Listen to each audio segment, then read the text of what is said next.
Welcome to the Fantasy Champions Fantasy Football Podcast. Here's your host, Morgan Colby and Rick Lemon. What's poppin'? What's going on? It's that time of the offseason. NFL draft is just a short... month away. Yeah, it would be a month away today because it starts on the 20th. No, well, we're recording this on the 29th. Yeah, so about a month. 4 weeks. Yeah, around a month. And things are getting real. Trades are happening on Zach Wilson's pro day. That was pretty cool. It was very interesting.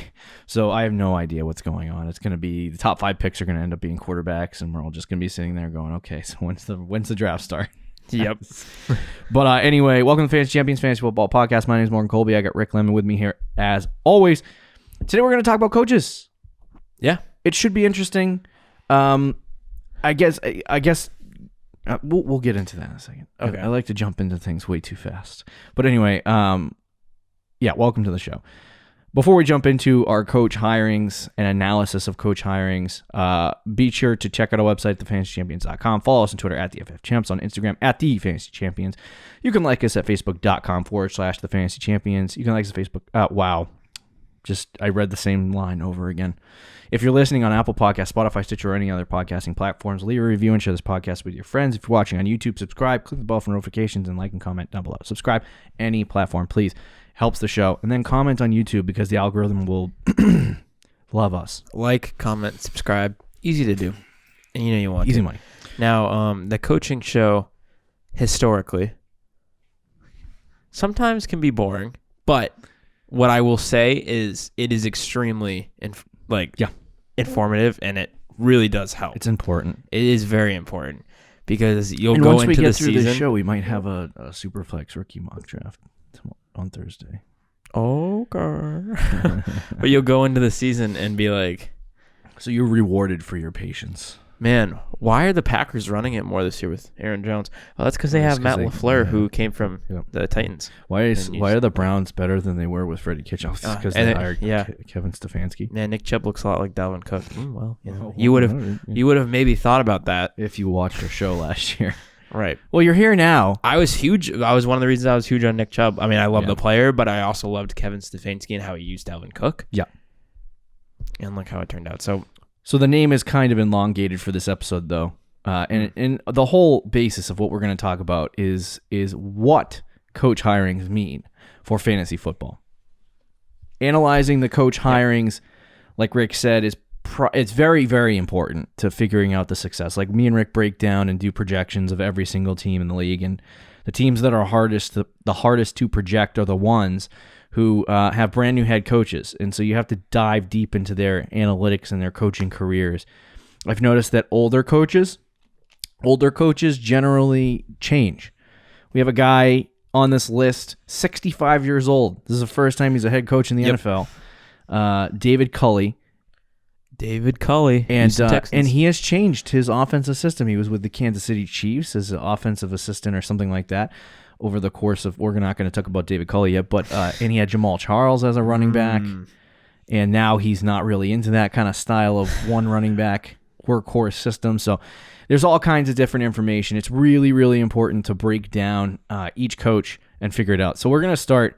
I don't think these are in any particular order. It looks like it is in order of hiring. Well, look at you. Okay. Doing the extra. I just copy pasted. So oh, never mind. didn't do the extra. So we'll start off with this one. This one will probably go relatively quickly because this is a college head coach. And his system kind of changes with, I guess, the talent that is placed in front of him. And that is Urban Meyer. Historically, one of the greatest college football coaches ever. I just realized I was taller than you. So I'm slowly chair. Yeah, I can't do that. I'll get killed. But anyway, Urban Meyer, who is one of the greatest college football coaches ever, up there with Nick Saban. He's had a fantastic career. He was Ohio State and one other school. Florida, Ohio State. Coached another one as well, if I remember correctly. They hired him on January 14th after firing, what's his face? Doug Marrone. Doug Marrone, thank you. Subsequently, he ended up hiring Darrell Bevell, the offensive coordinator from the Detroit Lions in 2019 and 2020. Bevell was also the offensive coordinator from 2011 to 2017. So, Urban Meyer, this is a confusing one because what we're looking for is A, what kind of offense are they going to implement, and B, how does it affect the assets on the team that you currently have? So we're talking about Trevor Lawrence at quarterback. We're talking about DJ Chark and Laviska Shenault on the outside, and then we're talking about James Robinson. Hopefully, he stays that way unless they draft a running back as the main running back in the system. They did sign Carlos Hyde. Well, I was going to say Duke Johnson. I guess it's all the same. But anyway, I was telling Rick before the show, I think Urban Meyer is going to bring certain elements, and this is like a complete, this is not just a coaching staff rebuild. Yeah. This is like an entire it's situational rebuild. Yep. Because they're bringing in Trevor Lawrence. They got a new offensive coordinator. They have a new head coach. I think they have a new defensive coordinator. I could be wrong. It's a full staff, I believe. Yeah, this is an entirely new situation for Jacksonville. And so while it's probably good for them, for fantasy it makes it a hell of a lot harder to figure out.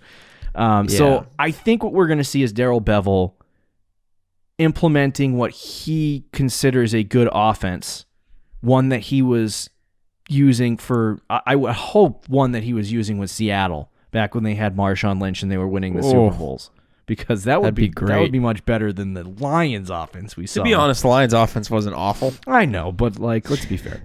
So, and we talked about Darrell Bevell, I believe, last offseason when the Lions hired Matt Patricia, and we were like, okay, this guy likes workhorse running backs, which he still does.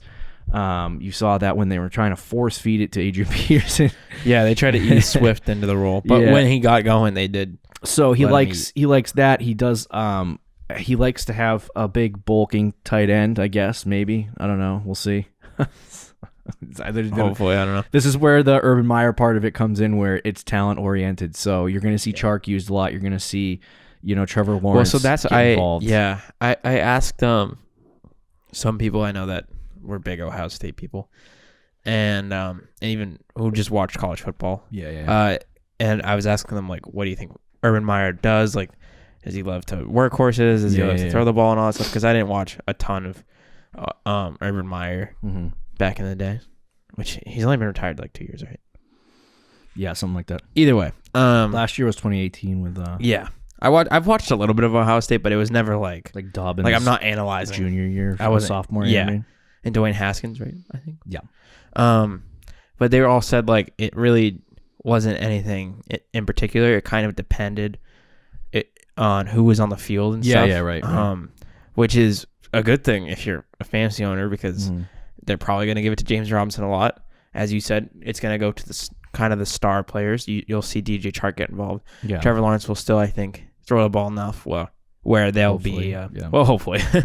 But I think they will. Yeah. Where he'll be fantasy relevant. Right. So I don't mind it for fantasy purposes. For real NFL purposes, I'm not.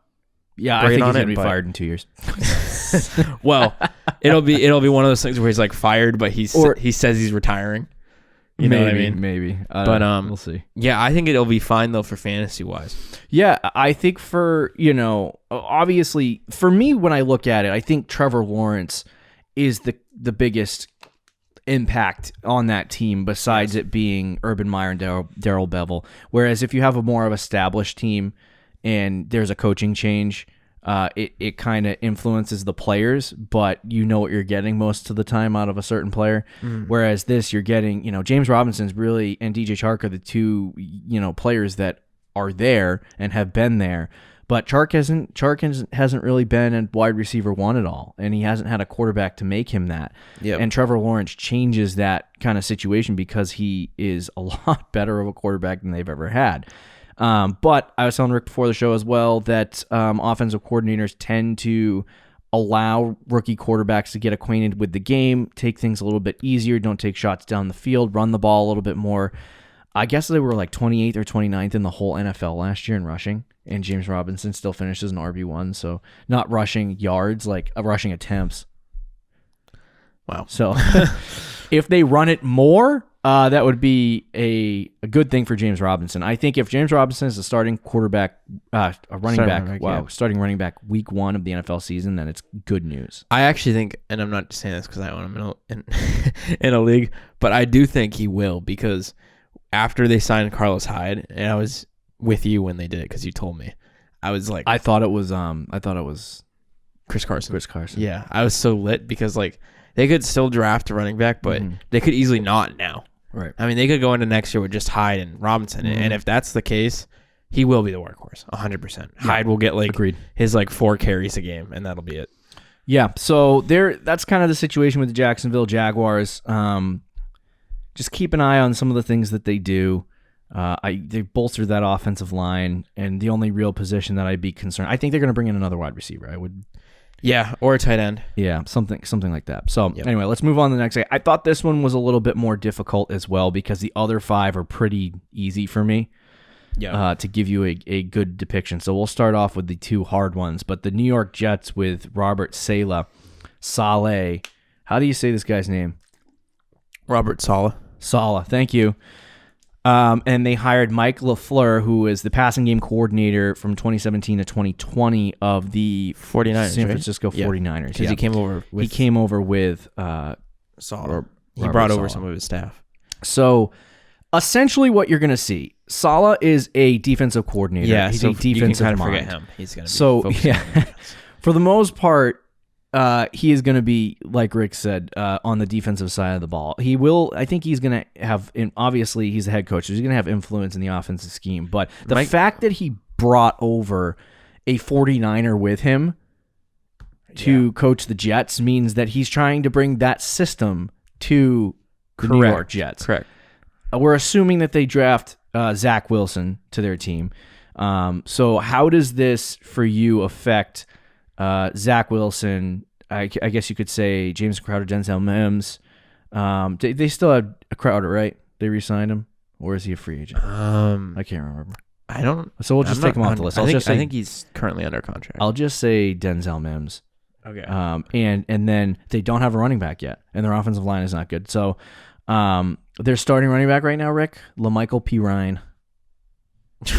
So yeah, that's gross. I think they're going to get. So is Michael? I'm assuming Mike LaFleur is related. I was trying to look it up, but to Matt LaFleur. Matt LaFleur, he might be. I have no idea because Matt LaFleur I think came from the Shanahan system as well. Mm-hmm.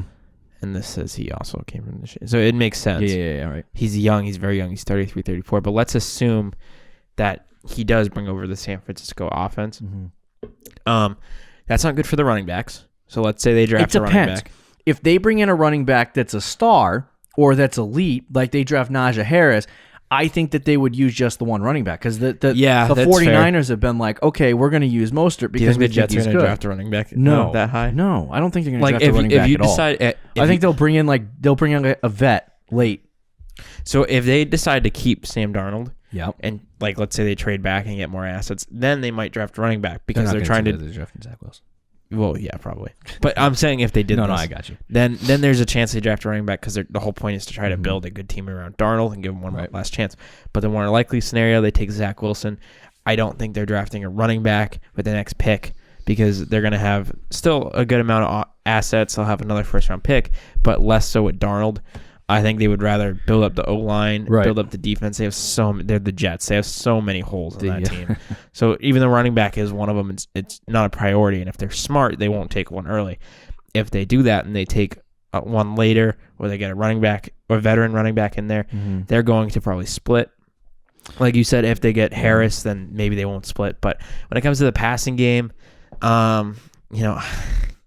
I don't know if I love it for. I do think they'll get the stars involved. Yeah, because San Francisco does. They've run plays for Debo. Like the speedy players. They run plays for. And Denzel Mims is nothing short of fast. Mims is pretty fast. Yeah. So, I actually like it for Mims more than Corey Davis, and I'm a big Corey Davis guy. I forgot they signed Corey Davis. Yeah, I'm a big Corey Davis guy, and I don't like the situation at all for him. My only hope is Zach Wilson just throws it deep to him and he makes a nice catch, and voila, there's your fantasy points. Yeah. But I think they'll get Mims more involved. And even Crowder feels like more of a 49er receiver. I don't know what the plans are with him, but the Jets are so like. Yeah, it could go. Why are you owning a Jets player? It could go. It could go either way too, because like when you talk about like Mike LaFleur bringing over the Shanahan system, if that's what we're assuming that he's bringing.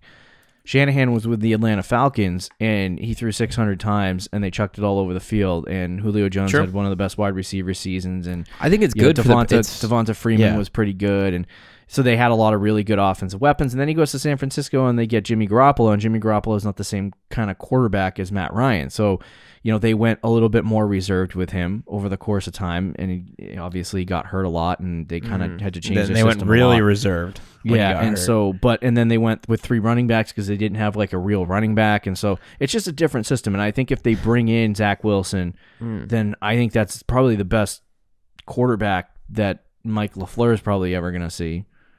Sure, maybe. But I think they'll bring a lot of that Shanahan feel to the offense, and it might end up being good for the Jets, or it could absolutely collapse internally, and Zach Wilson just blows.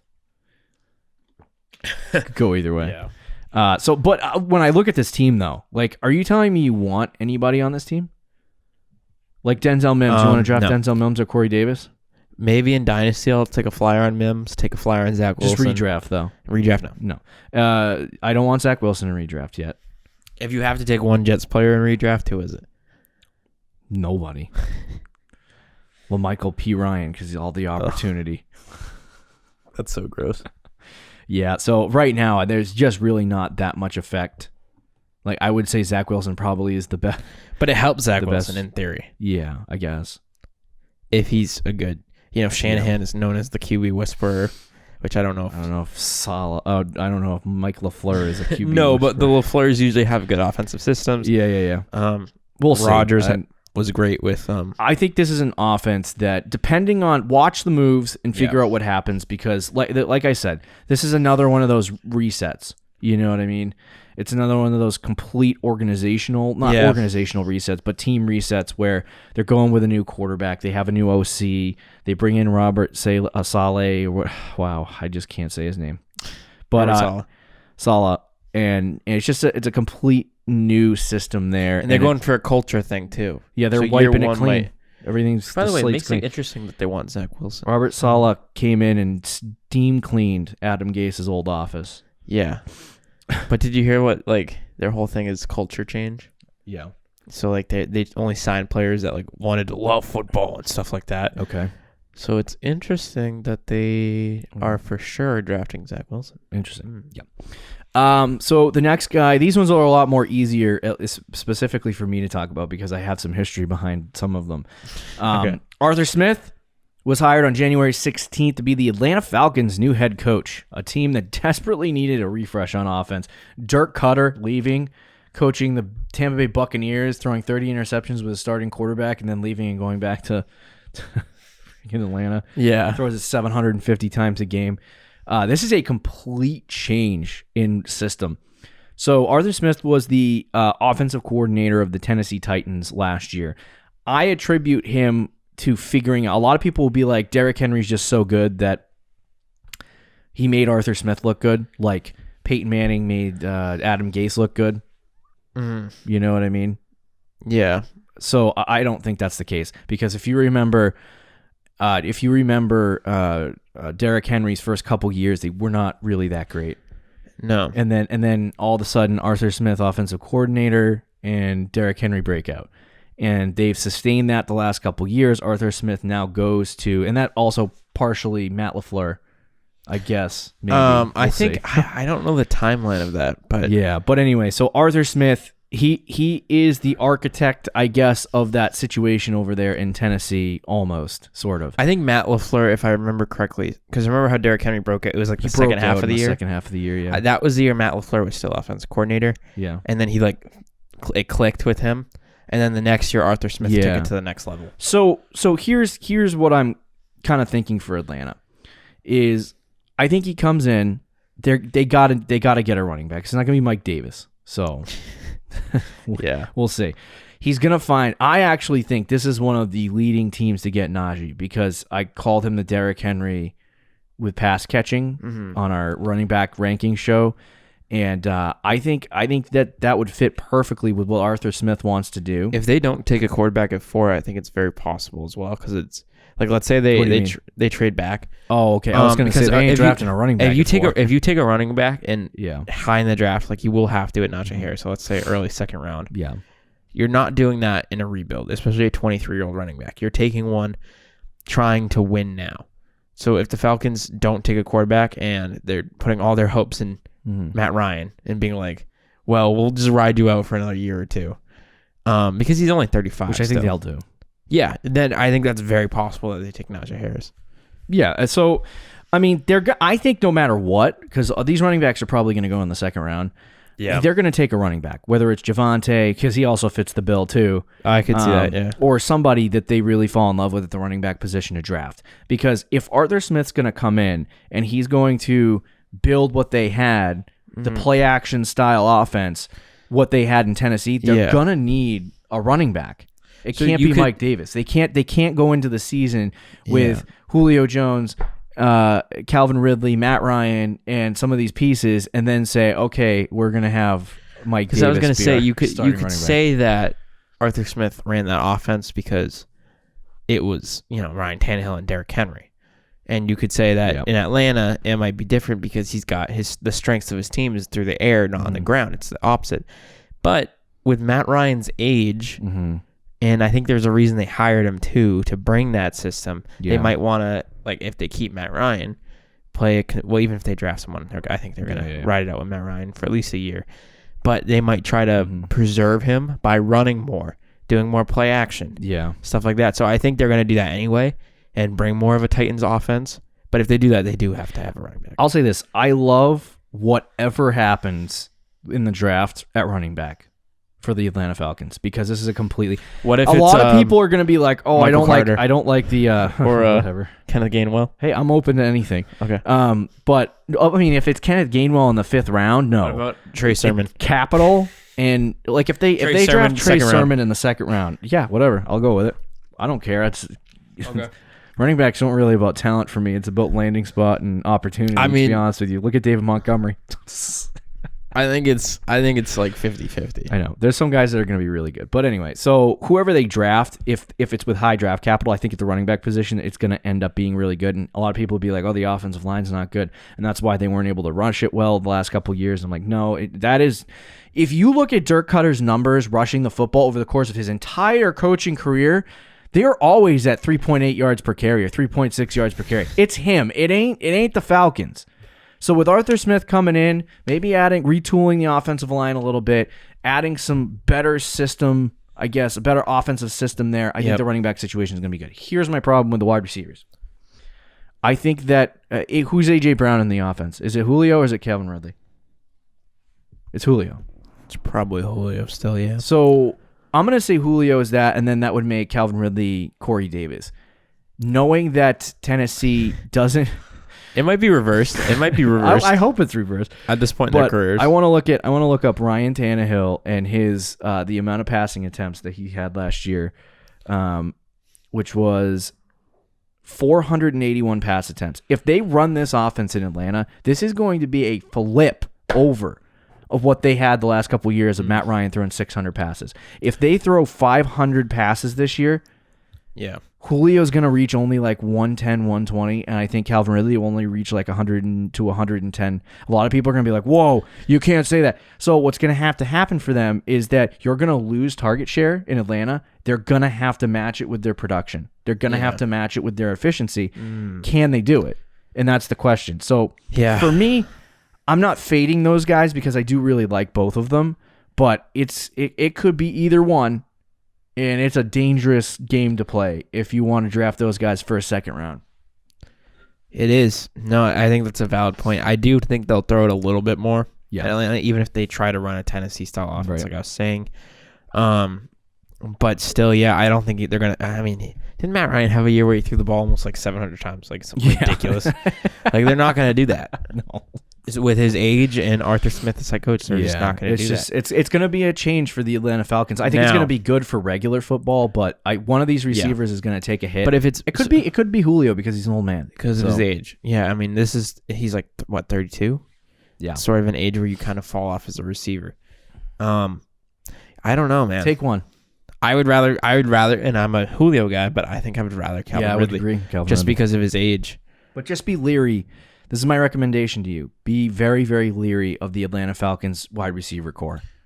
Yeah. I'm not saying it's going to suck and that this entire decision changes it and they're going to be bad and I'm basing my entire opinion off this situation. But if they really only throw 520 passes, it's going to be very hard. I mean, now you could also argue that they don't really have much. Well, so that's what I was going to say. To be fair, anyway. If Matt Ryan is the quarterback, could you make the argument that like not half, but a lot of his throws, even if he throws less, are going to go to Julio and Calvin Ridley, and like that's yeah. Maybe a little to Hayden Hurst. I mean, if you throw it 500 times, that could be the case, but we'll see what happens.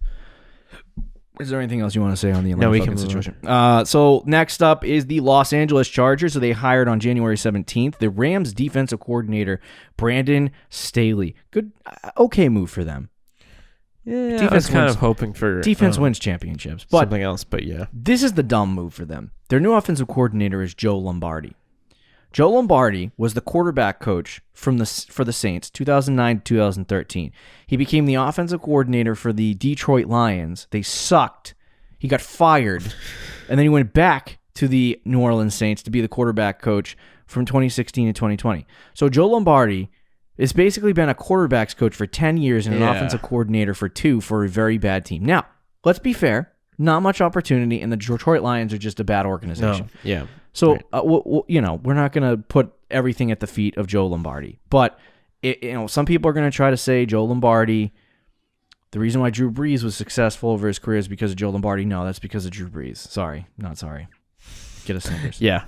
I agree with that. So, I'm going to say this is a very, if for the Chargers, they have a very good defense. They should have gone with a offensive-minded head coach and hired a questionable defensive coordinator because the questionable defensive coordinator would have been able to figure out the talented, healthy Chargers defense. Whereas Joe Lombardi coming in with a rookie quarterback and Justin Herbert who has to relearn, not a rookie quarterback, a second-year quarterback who now has to relearn the whole system. And one of his probably his second favorite target gone. Right, his second favorite target gone. And essentially, a team that really needs an offense to work, essentially. Yep. So this is why I think they brought him in. Austin Eckler is Alvin Kamara. Justin Herbert is Drew Brees to them. And Keenan Allen, short game is Michael Thomas. Mid because Michael Thomas is not a field stretcher. He's like a short and intermediate route runner. So, and that's Keenan Allen, right? Mm-hmm. He can play the outside if he needs to, but they also brought in Jared Cook. And they also brought in Jared Cook from the New Orleans Saints, right? And so this is going to me, be the Saints offense. For Austin Eckler, I love it. For Keenan Allen, I love it. For Herbert, I don't know yet. I haven't decided. It depends on how Herbert takes the whole system. And Jared Cook, like I said, if they don't have a tight end named Kyle Pitts by the time the season starts, Jared Cook might be a good fantasy option. He might end up being a top 7 tight end. If they take Pitts, pants are off. Oh, yeah, 100%. So I'm not if Joe Lombardi takes this team and turns it into not good offense, I will be pissed off because there's so much talent. So much talent. And I think that's a real possibility. It's on him. It's on him. This is on Joe Lombardi and Brandon Staley. To be honest, between Burrow, Tua, and Herbert, I think Herbert has the highest chance of having a disappointing second season because of one, the expectations, and 2, the coaching change. The Tua and Burrow are going into actually Tua might not be. I think they do have a new offensive coordinator. In Miami. Oh, yeah, they got rid of Chan Gailey. They got a new guy. But at least Burrow, let's take Tua out of it then, because he didn't even have as good of a rookie season, I don't think, as those two. Between Burrow and Herbert, there's I think a higher chance Herbert has a disappointing year. And that would piss me off because I wouldn't know why. I think, like I said, this is up to Brandon Staley, Joe Lombardi. This is one of the best teams you're going to get. This is like when last year Stefanski took over the Browns. Yeah, extremely talented football team. Their best defensive player, Derwin James, did not play last year. Right. So if they take this team and they don't win with it, then they just both suck and you need to fire them both, like, after this season. Yeah. I don't even think, I like Anthony Lynn. I don't think, like, it wasn't fair to him because he's kind of, I think he was getting kind of stale, but he's a great leader, and every year, all of his defense players got hurt. They went 13-3 the year before. Yeah, so I don't know why they fired him. I think they should have kept Anthony Lynn and went with it, but anyway, I do like Brandon Staley. I don't really like the Joe Lombardi thing, but I think it is good for fantasy football and Austin Eckler and Keenan Allen. Yeah, and then we'll see on Herbert. Dan Campbell. Bite their kneecaps off. So funny. This guy is a clown and a half. I was listening to a podcast and people said that they were like making fun of Dan Campbell for 5 minutes, and then they said, I feel like we're making an unfair caricature of Dan Campbell because he is actually serious about what he wants to do. And yeah. So anyway, he's just he's a clown. They signed a 6-year deal. They know it's a project. Kenny Golladay out. Starting wide receiver Tyrell Williams. It's gonna be Devontae Smith or Jalen Waddle or Jamar Chase or whoever's there at 7. You would hope. They're gonna draft Pitts. Right next to TJ Hawkins. They draft Pitts and then move him to receiver. Okay, so we talk about the biting your kneecaps off, right? Yep.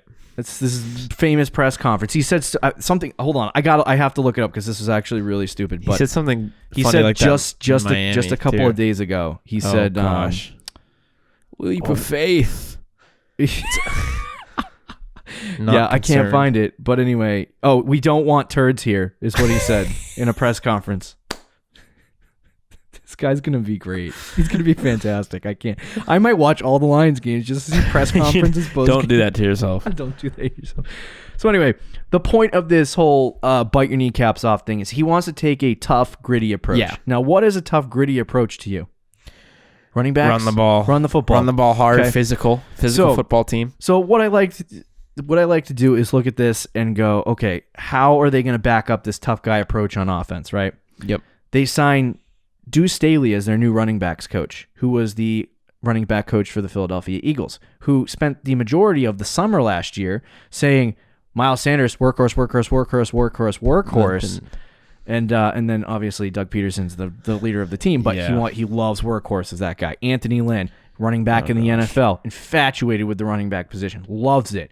They bring him in as offensive coordinator. The hirings match the system. I have never been higher on DeAndre Swift than I ever have been. I was going to say, but they brought in Jamal Williams. This team is going to run it 680 times. So I was just going to say, they brought in Jamal Williams. Jamal Williams might get 200 carries too. Yeah, it doesn't matter. It doesn't matter. Because they're going to be a run-first team. Aaron Jones. That was a run-first team over in Green Bay, and I think that's a great example of it, is he had like 250 carries, and Jamal Williams had like 150. So it can happen. A lot of people are like really scared about DeAndre Swift. I'm not. Right before the bite your kneecap statement, he said that he wants DeAndre Swift to run the ball hard, and they want to use him in the slot a lot. Yeah. And then they're going to bite your kneecaps off, and then they follow it up with... So, yeah, he wants to use DeAndre Swift to bite people's kneecaps off. I'm all set. Let's go. Let's do it. Buckle up. Jared Goff, meanwhile, going to be just... Hey, actually... He's going to get 400 passes, and like... Not good for fantasy-wise, not good, but... DeAndre Swift, 100% lock. I would draft him in the first round. Maybe early second. Well, that's a hot take. It might be a hot take. We'll see. We'll see if it becomes a hot take by the season. And probably mid-second round. I'll relax a little bit. Okay, but anyway, everything else in this offense... Unless they draft the wide receiver, and we'll see what happens. Tyrell Williams is their starting wide receiver. Yep. That's not... You know what else matches the system? TJ Hawkinson, big bruising tight end right up in the middle of the field. He's the tight ends coach too. I think 100 of those targets of the 400 passes Jared Goff makes this year are going to be to TJ Hawkinson. True. So... And, what tough football? What's that? Win the line of scrimmage. Right. So that could be good for Jared Goff. Give him time in the pocket. Right. Who knows? So the line's still gonna stink, though. I know. To be fair, if Andy Dalton is the starting quarterback in the Bears, the Lions could be better than the Bears. I think the Bears are gonna stink this year. I'm just saying. I have a big anti-Bears. Still got one of the best defenses in the NFL, though. Well, so what's his name? The tight end, the corner, who they cut out of the blue. Do you know who I'm talking about? No, I don't know. Oh my gosh, what's his name? Well, hold on a second. They cut off. Yeah, you know who I'm talking about? Yeah, I know. Oh, why can't I? Why is he? Of course, on the podcast. Hell, I'm not gonna remember his name. So Fuller House. That's the first thing that pops up. Okay. Is it Kyle Fuller? We don't yes. do Okay. I remember his name. They just right cut him before I look at. Yeah, they cut Kyle Fuller, and then the whole Bears defense got pissed.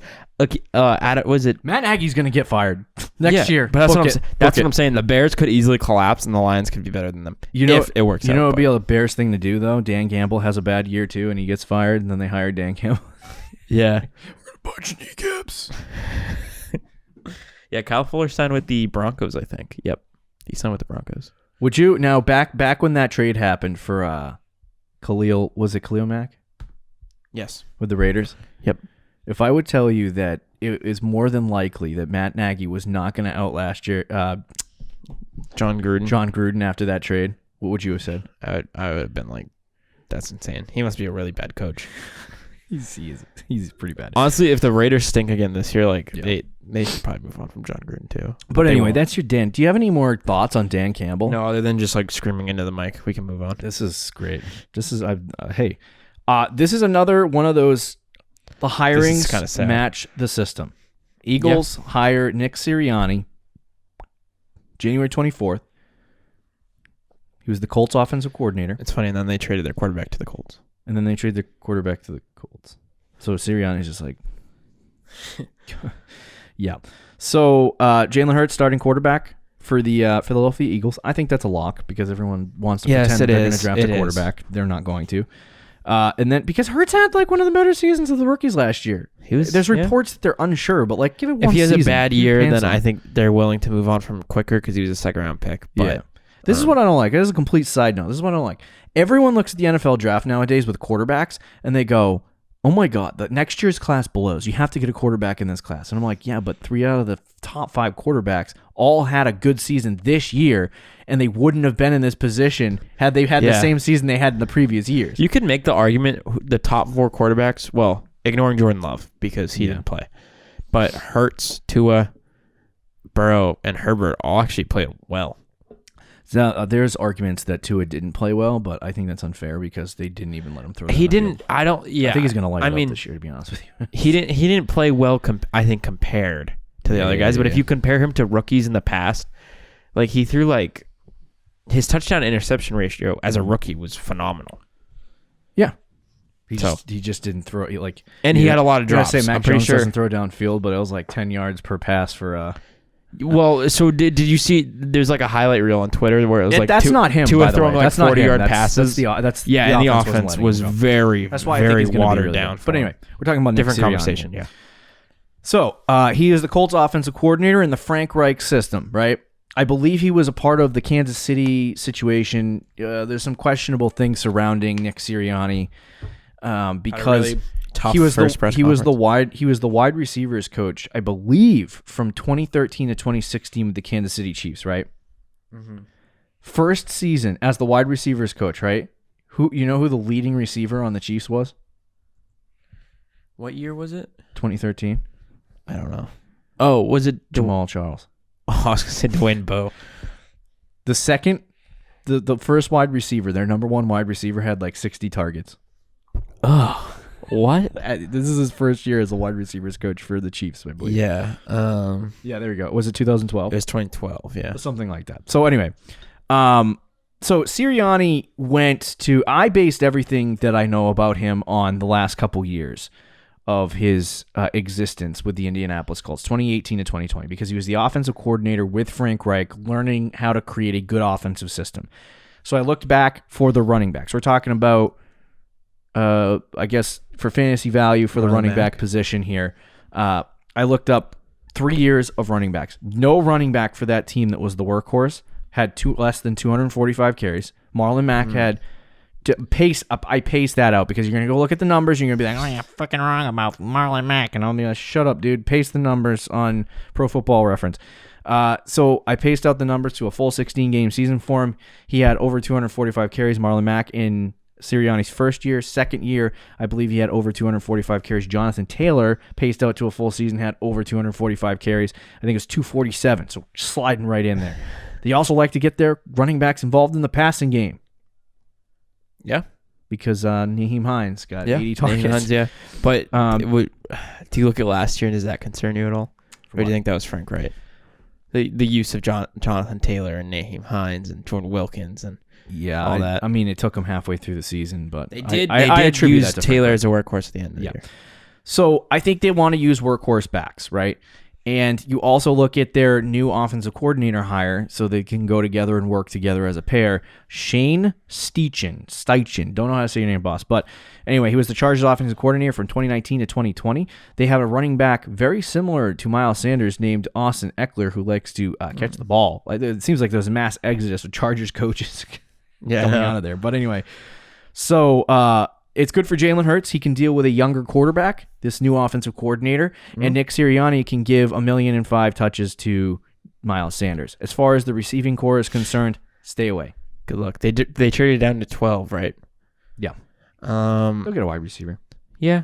I would hate to draft 2 wide receivers in consecutive drafts. Or Kyle Pitts, and they have Kyle Pitts, Zach Ertz, and Dallas Goedert. Yeah. It should be gross, but yeah. Honestly, like, the receiver thing, I'm not too worried about because, like, I don't know who they had. Still on Rieger? Is that? No. You know me on Rieger. I'm not. I went from loving Rieger to not being a fan so fast.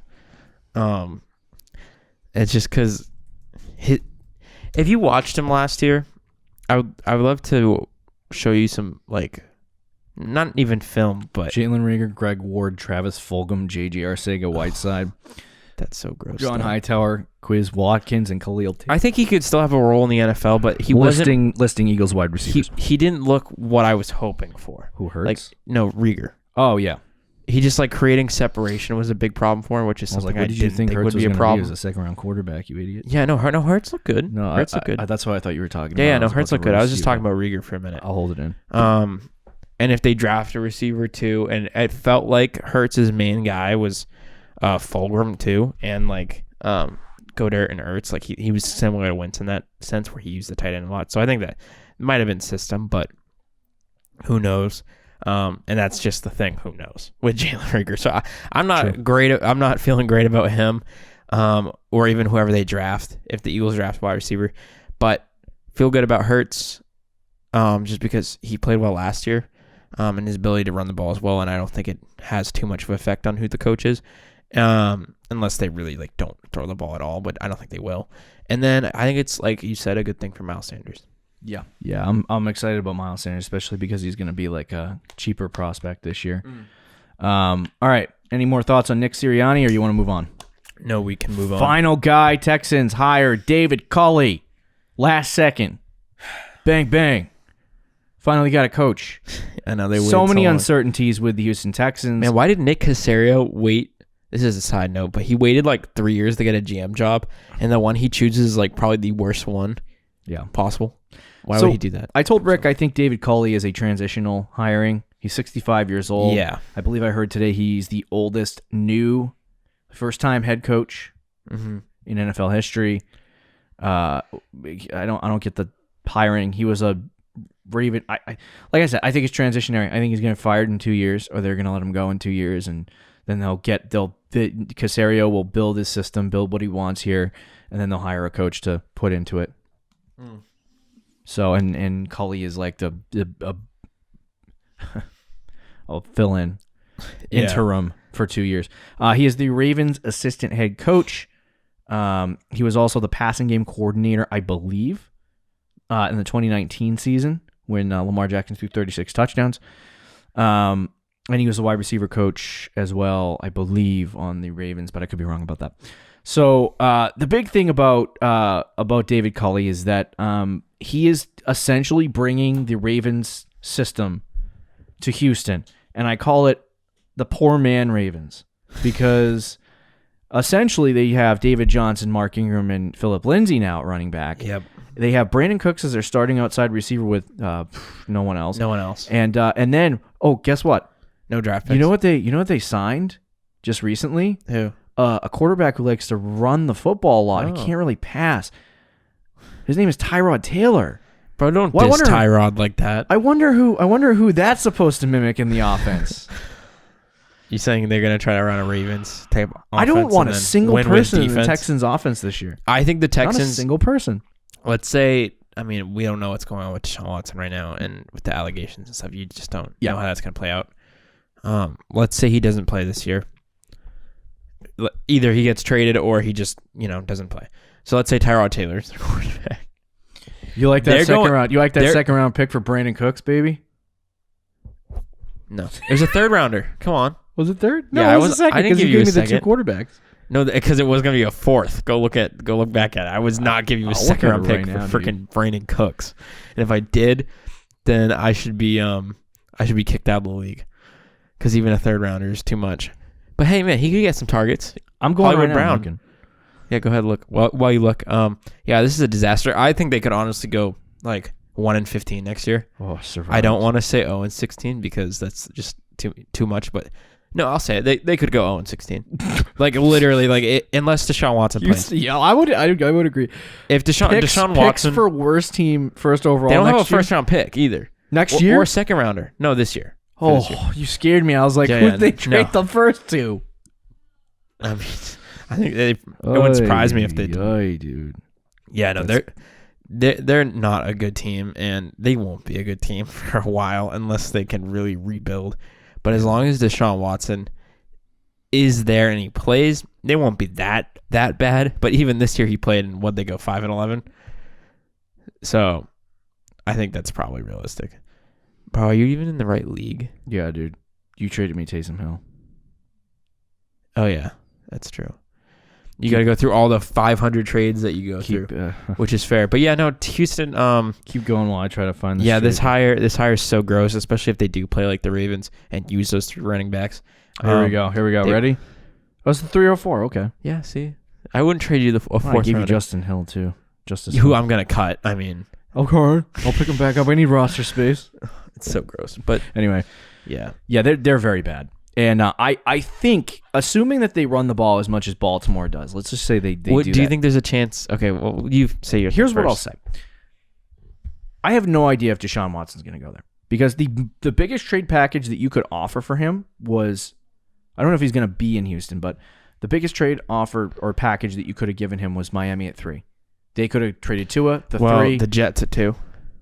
The Jets aren't trading. They're going after Zach Wilson. After the pro day. You think their pants are off? Yeah.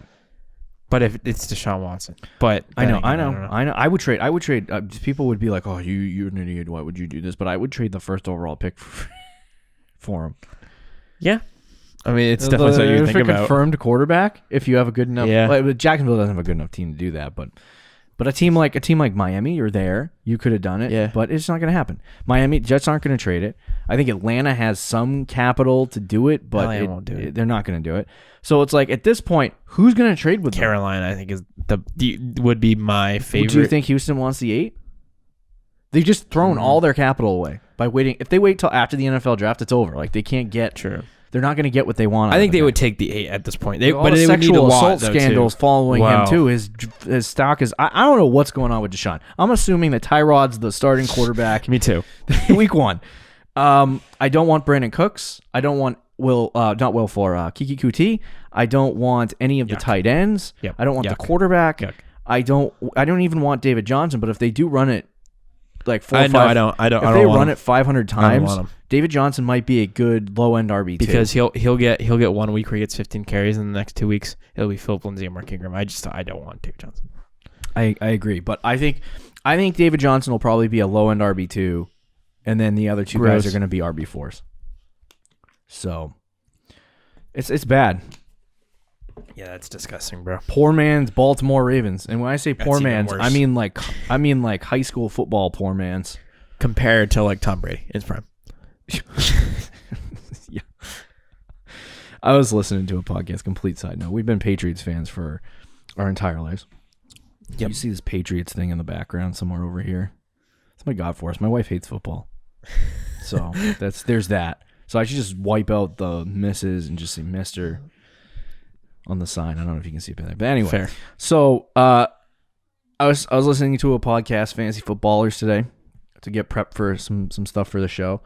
And get you in the mood. They're big Arizona Cardinals fans. Arizona's on the up and up. Went 8-8 this year. And I remember you talking about 7-9 Patriots. Like it was the end of eternity that we were all going to just die and that the Patriots suck and they're going to suck forever and all this. And then I'm listening to this podcast and they're like telling Houston Texans fans to come on over to the Arizona Cardinals train and that you can be fans now. You can just forget about the Texans. And they're like 8-8. And then they said, don't tell me you're a fan of the Arizona Cardinals at 8-8 and then jump on the bandwagon when we're 8-7-1. I was like, to be fair, they have Kyler as their quarterback. That's true. But I'm just saying. We had Cam Newton, still have They've sucked so bad for so long, they're happy with 8-8. Yeah, I know. And then for us, it's like 7-9. Disgusting. We're like, what is wrong with us? We're terrible. But anyway, that is everything that we have for the Coaches Show. It's been interesting. It's been a long episode. I think we're at 50 minutes right now. Ready to take a nap. Oh, crap. Hopefully, we'll add some tags somewhere at the bottom of the video so you can skip through this and figure out our opinions on some guys. But mock draft Thursday. We'll see you then, my friends. Let's do it. Thank you for listening to the Fantasy Champions Podcast. Make sure you subscribe on iTunes and YouTube and follow us on Twitter @TheFFChamps.